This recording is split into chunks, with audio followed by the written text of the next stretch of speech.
or overall beer sales. And when you think about that in terms of growing your business, there's 80% of the beer drinking population that craft beer ignored for a long time. Sure. And even in some cases, and not on purpose, but in some cases alienated a lot of that 80% of beer drinkers by producing beers that, Joe Six-Pack would find completely undrinkable. True. Like you're not going to find them drinking a sour or a barley wine. Right, or 150 IBU West Coast IPA, right? So, I talk to beer drinkers all the time that think 35 IBUs is intolerable, right? So, being able to offer something to those beer drinkers that they can relate to, that they can enjoy, is important, especially in the context of our tap room, right? So we get people in here all the time that aren't necessarily coming for the beer; they're coming for the food. Yeah. And if I don't have a beer that they can relate to, then they're not gonna drink beer, right? But a lot of them do. They'll choose a beer, usually Cold Fort Worth or Romero or Mexican style lager, because those are styles they're familiar with, and once they realize that this is a craft brewery and those beers aren't scary, then a lot of them will start to venture off into some of our other offerings, and start kind of moving into areas they wouldn't have normally ventured into if we hadn't given them that easy place to enter. Yeah, you're almost lubing them up so it's easier for them to feel more comfortable trying the other beers. Yeah. I always say if you've never been to a brewery, get a flight and then get 4 or 5 random stuff. Get some stuff that you actually know you'll like, and then get some stuff that you'll be like, all right, I'll probably never try this, but you're not getting an entire glass of it, so you don't have to really worry about it. But that's always my recommendation for people who've never visited a brewery before. Yeah, for sure. Yeah. We do that a lot. Flights, we do a lot of flights. Now, you've won medals for your awards, or for your beers as well. Do you find that as important as a returning customer, or is it just kind of that's cool, let's move on? It's funny, early on, we put a lot of emotional investment into winning medals. Of course. And don't get me wrong, it's still a great thrill to find out that one of our beers has been recognized, especially on the bigger stages like the GABF and US Open and World Beer Cup. But does winning medals move the needle in terms of sales? It doesn't really. When we got a medal at GABF a couple years ago for our German premium lager highbrow, and I came back from Colorado expecting we were going to sell out of highbrow in a week, and people were happy for us, but it didn't really kind of move that needle very much. So I don't know how to answer that question really, because it's still very exciting to win something, but we don't invest as much emotional energy into it as we used to, I think. So. Yeah. It's one of those things. So I was in the wine industry for 14 years, and it was the same way where we'd have the little shelf talkers where they've won this award. It was the best wine of whatever year. Well, if they didn't know that, they weren't going to buy it anyway. Right. And if they do know that now, are they going to buy it? Like, especially certain price points or whatever, not that you really have to worry about that aspect of it. But unless you're paying attention, you're not going to know you've won this award. Or you guys have done a really good job about actually putting up that you have won the award for certain beers. Yeah. But again, does that move the needle? Is somebody going to be more apt to try that beer just because you won a medal as opposed to another beer that they think they might enjoy more? Yeah. So part of one of the interesting parts about these competitions, especially the bigger, higher profile ones, TBF got almost 10,000 beers entered, individual beers entered last year, and awarded 290 something medals. I mean, just think about how ratio is not good. No, it's not. And all those beers have to be judged, right? And they do it over a very prescribed period of time, and it just you just never know. You never know. Trust me, the beers that do win medals are fantastic beers, Obviously. but at the same time, you got to wonder, how much attention your beer is actually getting while it's being judged. Yeah, because again, like you said, 10,000. That's a lot of beers to be drinking. So, A lot of beer. At what point do you stop? Does your tongue just kind of shut down? And you're Right. like, okay, can't take it anywhere. This. I think the other reason that the winning a medal doesn't change a whole lot in terms of sales is I don't think a lot of people really understand what winning those medals means, how beers are evaluated by judges, there's a segment of the beer geekdom that knows that very well, but the average consumer, they don't know what goes into a beer being judged and why it got a medal or why it didn't.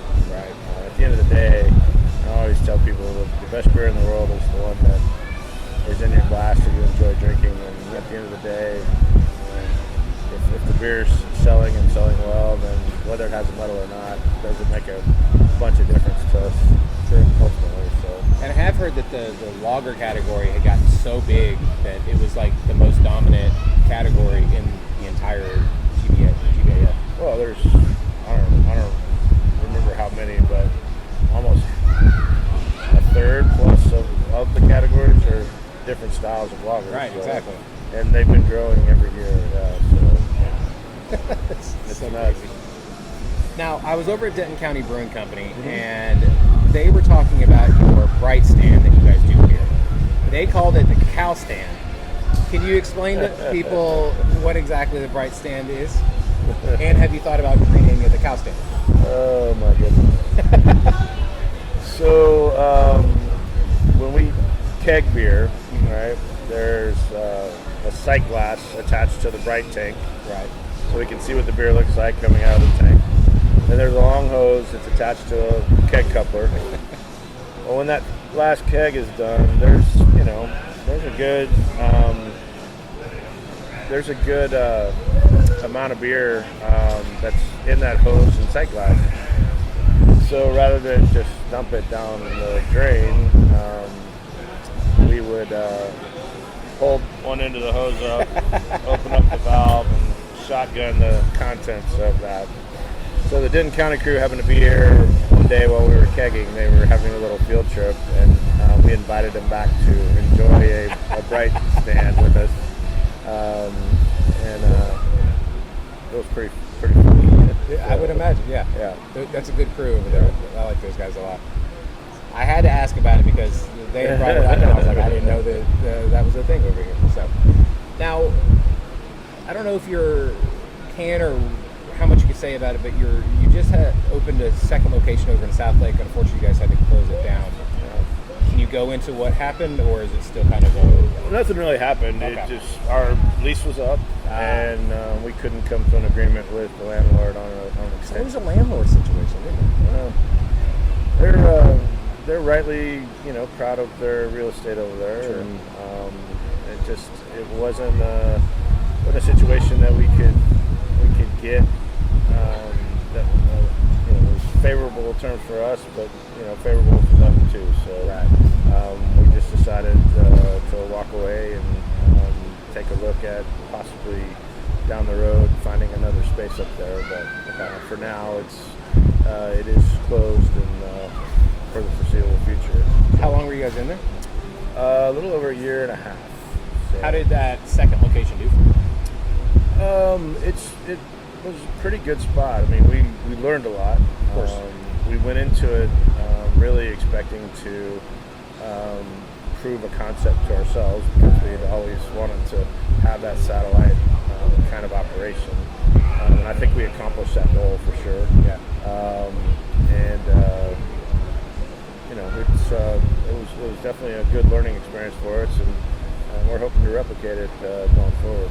Yeah, and South Lake is kind of one of those weird untouched areas that as much money as there is in that city, you'd imagine there'd be a distillery or a brewery or even just a brew pub at least, something. Right, but right. it was just the fact that you guys did it, kudos to you for doing that, because it's still a weirdly untapped market for whatever. And I hope our experience doesn't discourage someone else from trying, Right, yeah. but just getting the lease right was important. Of course. And we just couldn't come to terms that were going to work for us. Yeah, no, that makes sense. Now, there's so many so many breweries in the Metroplex. The Metroplex is not getting smaller, and we kind of all agree that Weatherford roughly is the furthest west we can go. Rockwall is the furthest east. Sherman somehow is the furthest north we can go in North Texas now, and then Waco at some point will be part of North Texas as well. But who are some breweries that have really kind of helped you guys along the way, and since you guys have been open, you have helped maybe other breweries as well? Well, I mentioned Petacolas earlier. Yeah. Michael and the whole team over there had a pretty profound impact on how I envisioned us operating here. And I still reach out to Michael from time to time for advice on things. So that was definitely an impactful relationship. And he's done so much for the breweries across Texas True. as well. So, Yeah, very true. Very true. Martin House being right across the freeway from us, we interact with them quite a bit. Although their beer lineup is significantly different from ours, at the end of the day, they're still fermenting wort from barley, and so despite the end product differences, what we do is very similar, and we've had good relationships with them since the beginning, and depended on them sometimes for advice and help. When we first opened, we had bought a keg washer that was not functioning the way it was advertised, and the boys over at Hop and Sting let us come over and clean kegs for a couple of months right after we first opened, until we got that resolved. Hop and Sting, the guys at Macy and Matt have become really good friends. We've as have the crew over at Panther Island, Johnny and Ryan, and it's not uncommon. In fact, I just got a text from Johnny today about borrowing a piece of equipment that they're going to need next week. But that happens pretty frequently. Hey, we need a couple pounds of hops. Our shipment's not here. Do you have any? Or we've run out of nitrogen a couple of times on a weekend, and had to borrow a tank from Hop Fusion or Wild Acre. Wild Acre's lent us a couple of tanks before. But that whole, I guess, community of brewers in Fort Worth is pretty strong, and we're fortunate that we've been able to be a part of it. So Now, this one's going to be a little hard because they're all your babies, but top 3 favorite beers you've made. Oh man.